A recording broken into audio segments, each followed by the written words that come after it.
When good morning texts turn cold, a story of sudden distance, there's something enchanting about the beginning of a connection. The thrill of meeting someone new, the ease of conversation, and the way they seem to prioritize you even in their busiest moments. That's how it started for me. I met him at my job after finishing my exams in November, when I began working as a part-time fashion consultant. I later learned he was a mystery shopper, though I didn't know that at first. He asked for my number, and soon after, we started texting. Our conversations were consistent and easy.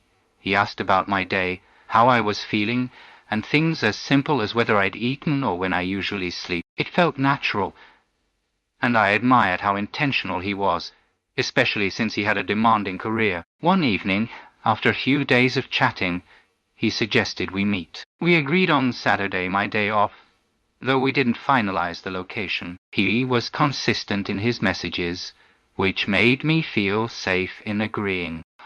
On the day we met, he even sent a ride to pick me up. I didn't think we'd meet at his place, but when we did, I was surprised. He poured me some juice, and we had a deep, candid conversation where he asked questions, and I did the same. I realized in that moment that he was the embodiment of the kind of man I wanted to be with.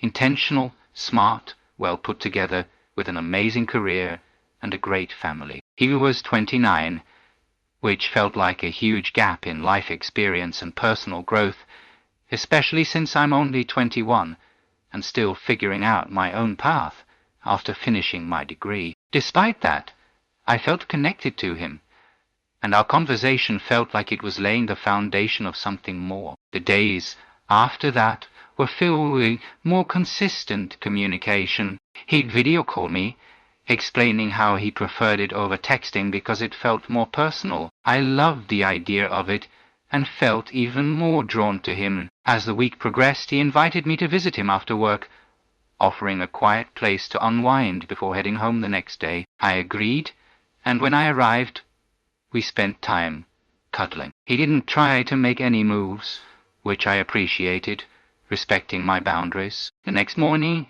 he went to work, leaving me alone in his apartment. He had left food for me and told me to help myself. As I explored his place, I noticed a lot of personal items, skin and body care products scattered around for just one person. That's when I started to feel uneasy. I didn't want to jump to conclusions, but I noticed subtle cameras placed in common areas. It made me question things.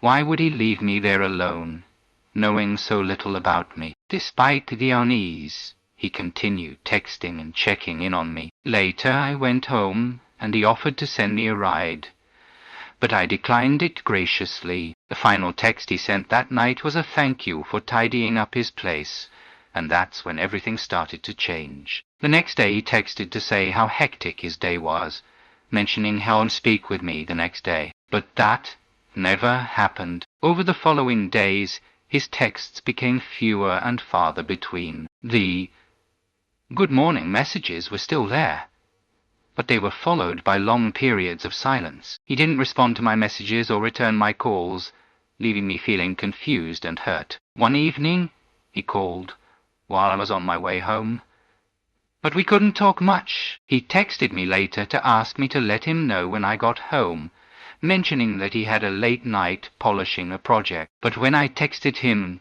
to let him know I'd made it home, he never replied. He also never responded to my follow-up message about leaving my sunscreen at his place. I couldn't help but feel like I was being ignored. His earlier consistency now felt like a facade, leaving me questioning everything. How could someone who had made me feel so seen and valued just pull away without explanation? It hurt. When I noticed he posted on Instagram, acting like everything was fine, I realized he was actively ignoring me. That's when I made the decision to protect myself.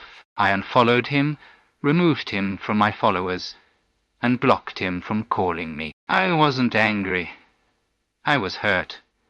But mostly I was trying to preserve my dignity and emotional health. Afterward, I realized how quickly I had opened up to him. I hadn't even known him long, and yet I had already allowed myself to get attached. It was a harsh reminder of how vulnerable we become when we let our guard down too quickly, especially with someone who may not share the same level of emotional investment. This happened last week, so I'm still trying to make sense of it. Please be kind, Shellenday.